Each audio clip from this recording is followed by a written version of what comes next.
There are stories that whisper through the cracks of history, stories of people who walked willingly into the shadows, searching for light.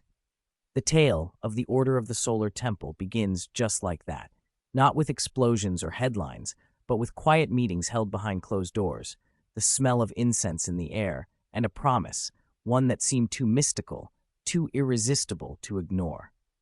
The order claimed it could bridge the ancient world with the modern one. Founded in the late 20th century, it wrapped itself in the imagery of Templar knights, Rosicrucian mysteries, and cosmic destiny. Those who joined believed they were stepping into a lineage of hidden guardians, protectors of truth, and bearers of celestial knowledge.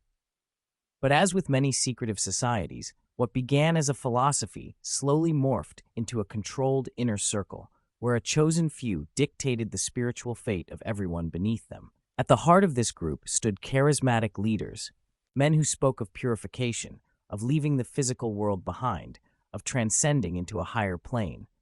Their sermons weren't fiery or chaotic. They were calm, deliberate, hypnotic.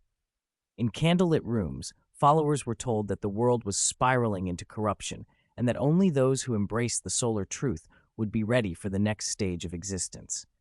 They rehearsed rituals modeled after medieval orders, wore robes marked with esoteric symbols, and believed that every gathering pulled them closer to the door of ascension. But beneath the robes, behind the rituals, something darker brewed. The order began to see itself not as a group of seekers, but as chosen survivors of a coming collapse.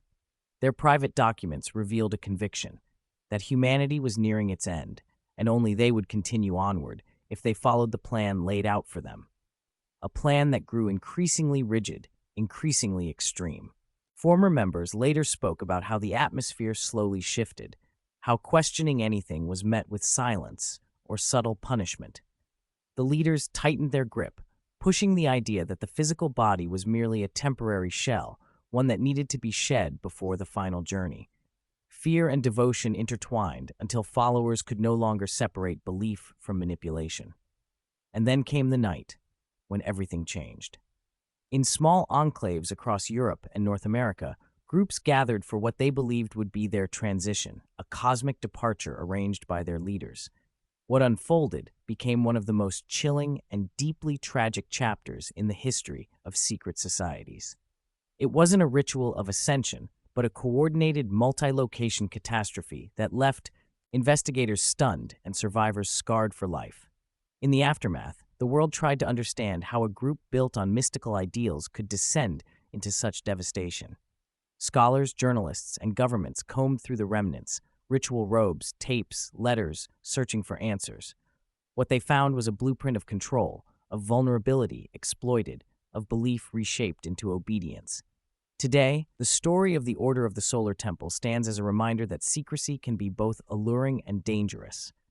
What begins as a quest for meaning can slowly warp into a labyrinth of manipulation if no light is allowed in.